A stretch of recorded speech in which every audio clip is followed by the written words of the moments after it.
Hello, welcome to the update. I'm Susie Thompson. Another 19 people in Gaza, including 3 women and 7 children, have been killed in a bombardment by Israel. The attack struck 2 residential buildings just hours before US Secretary of State Antony Blinken arrived in Doha for ceasefire talks. Hamas has refused to send a delegate to the discussions, labelling progress in the deal an illusion. Israeli Prime Minister Benjamin Netanyahu says pressure to agree on a deal should be on Hamas and not his government. Hamas, up to this moment, remains obstinate. It's not even sent a representative to the talks in Doha. Therefore, the pressure should be directed at Hamas and not the Israeli government.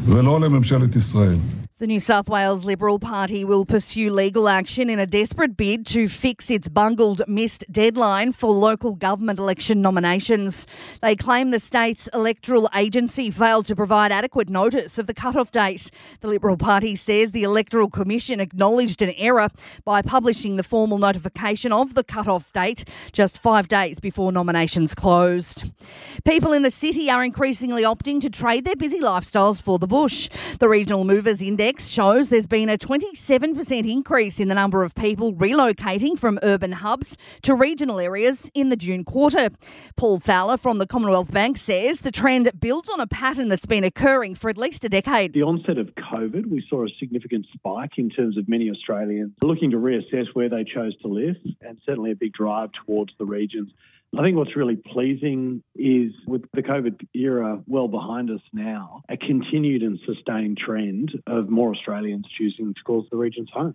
For just the 5th time in its 148-year history, Brisbane's Ekka is being cancelled. The Royal Queensland Show won't go ahead in 2032 due to the Olympics and the Paralympics. Sport and entertainment are next. In sport, the Sharks have beaten the Knights in Golden Point 19-18 to wrap up round 24 of the NRL. The Sharks win has them in 4th place on the ladder behind the Storm, Panthers and Roosters. The Dragons clinging to 8th place after a 16-point win over the Titans.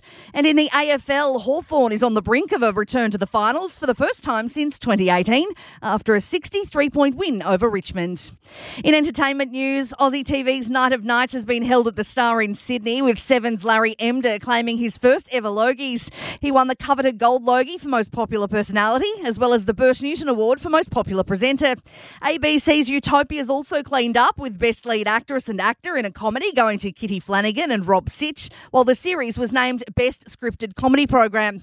Boy Swallows World provided a huge win for Netflix, named Best Miniseries or Telemovie, while its 15-year-old star Felix Cameron was named Best Lead Actor in a Drama, and he also won the Graham Kennedy Award for Best New Talent, while Brian Brown and Sophie Wilde were the Best Supporting Actors for their roles in the Trent Dalton-inspired series. And that is the latest from the Nova podcast team. We'll see you later on for another update.